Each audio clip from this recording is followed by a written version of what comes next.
Powered by the Montana Television Network. This is the 10 o'clock news on Q2, Montana's news leader. Good evening, and thank you so much for joining us this Friday night. I'm Samantha Sullivan. Jay and Janelle are off tonight.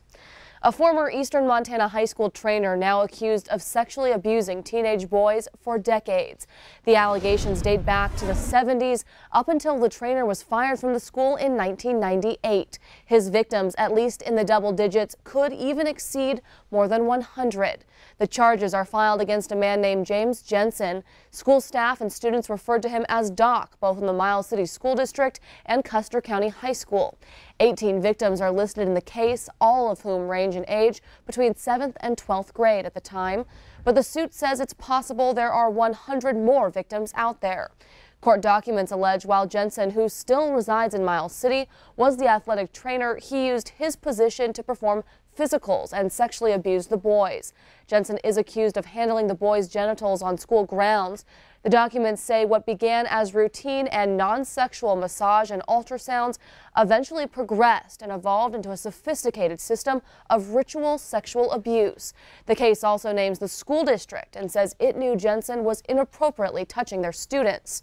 In January of 2016, Jensen was said to have posted on Facebook wanting to ask for forgiveness to anyone he may have hurt, quote, emotionally or physically. At one point, he even reached out to his victims on the social media site, requesting to be their friend. Late this afternoon, an attorney for Miles City Public Schools sent a statement to Q2 saying, quote, the absolutely atrocious acts described in the complaint that took place 20 or more years ago are horrific. It goes on to say, we believe that even one child harmed on our watch is not acceptable and will do everything we can to get to the bottom of this situation.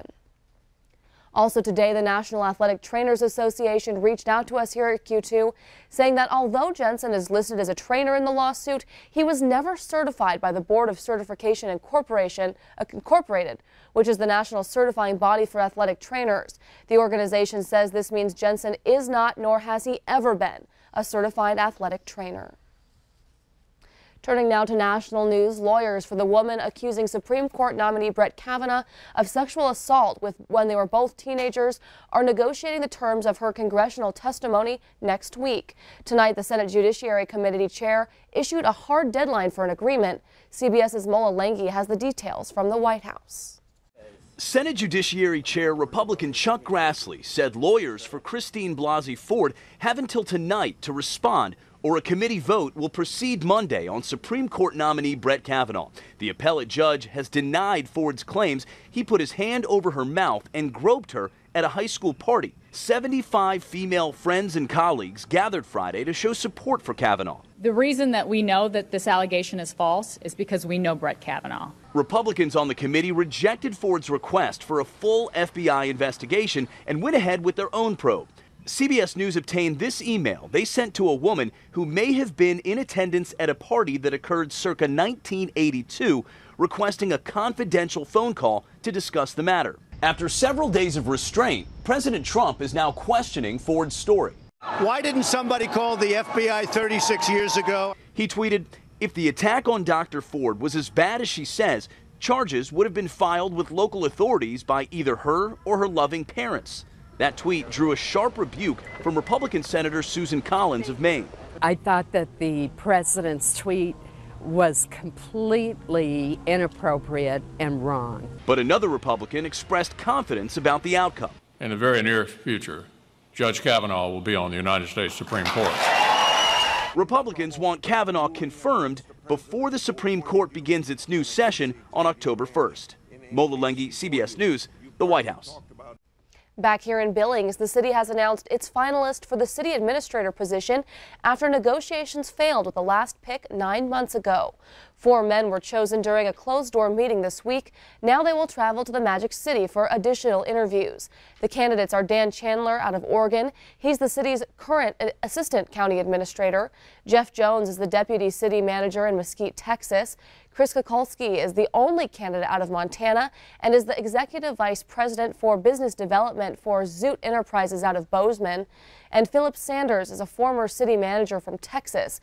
Current interim city administrator Bruce McCandless will retire in November. And in other news this evening, volunteers already setting up for the 26th annual Saturday Live event. Preparations are underway at Pioneer Park for the all-day event benefiting Billings Public Schools and the Education Foundation. This year, over 80 school groups will be participating, along with plenty of carnival booths and food trucks, live music, and a haunted house.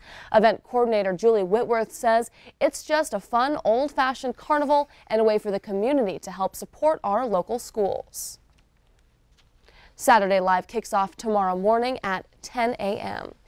And Bob's joining us now with a look. Bob, a couple years of really bad weather for Saturday Live, but it seems like things are going to be good for tomorrow. If we had picked a perfect day for it, I think tomorrow would have been it. Last year, as you said, very rainy, very cold. This year, not so much. Here's our forecast for Saturday Live over at Pioneer Park. And as you'll see at 10 o'clock in the morning, 67 degrees, mostly sunny skies. A little bit of a southwesterly breeze at 13 miles per hour. Now, as we head to noon, it'll be up to 76 degrees. By 2 p.m., we're getting to 80 degrees, mostly sunny skies. 4 p.m., 81 degrees and partly sunny skies. But then shortly after that, after about 6 o'clock, we could see a new cold front move through, and that'll also usher in fall, and also the temperatures will fall with it, but probably not so much rain until maybe Sunday. Anyway, we'll have more of that coming your way in a few more minutes. Samantha?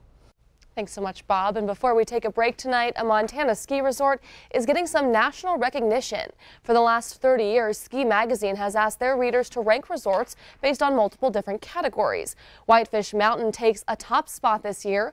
The resort issue of Ski Magazine hits newsstands on Tuesday, with Whitefish Mountain Resort coming in as the best in the West for overall customer satisfaction. That is one of the highest distinctions awarded by the popular periodical.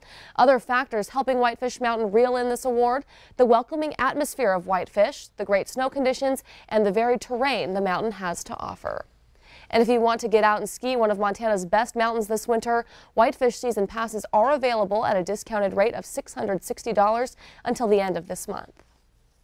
Well, up next on tonight's 10 o'clock news, this November's midterm election isn't just red and blue.